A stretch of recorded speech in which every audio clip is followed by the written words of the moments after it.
Sébastien Provence travaille à Veritech, à Crenay-près-Troyes, et depuis peu, il est président du tout nouveau BNI Côte-des-Barres. Ce réseau d'affaires, présent depuis 10 ans dans l'Aube, s'étend à l'est du département, c'est un moyen pour lui de développer sa société. Comme j'ai un projet de développement de région sur la côte des Barres par rapport à mon développement commercial, ça me semblait intéressant d'adhérer à ce groupe de responsables d'entreprise qui se réunissent et puis apprendre à les connaître et puis travailler ensemble et puis développer notre business tous ensemble. Le but en fait c'est vraiment d'être présent, de connaître les acteurs majeurs de cette région-là.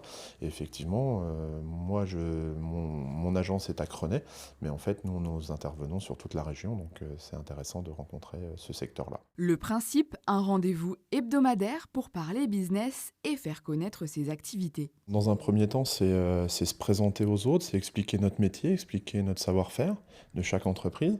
Et puis effectivement, à la suite de ça, quand on connaît, quand on échange ensemble, il y a des contrats, il y a des recommandations pour d'autres entreprises extérieures. Ce ne sont pas que des recommandations internes. Aux côtés de Lucien Bonenfant et Xavier Grisard, Sébastien a déjà rassemblé une vingtaine de membres depuis mars 2018 et les profils sont variés, commerçants, comptables, banquiers, architectes, la seule règle étant un membre par profession.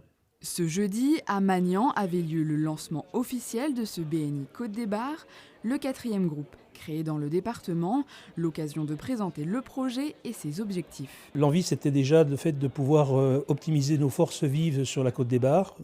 On est sur une région un petit peu isolée, un petit peu à mi-chemin entre Troyes et Chaumont. Et donc, le principe était d'optimiser nos forces vives et de travailler localement le plus possible avec toutes les entreprises du tissu bar-albin et du tissu bar-sécané en même temps. Sur l'Aube, on a réalisé en 10 ans un peu plus de 100 millions de chiffre d'affaires.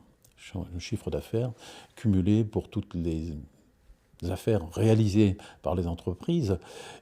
Pour la Côte-des-Barres, on peut espérer que ça soit non seulement un espoir, mais ça sera forcément une réussite pour la Côte-des-Barres, un apport de chiffre d'affaires, un apport de nouveaux business et surtout une rencontre entre les membres BNI qui peuvent se recommander d'un groupe à l'autre notamment. Sur le long terme, BNI Côte-des-Barres espère réunir une quarantaine de membres.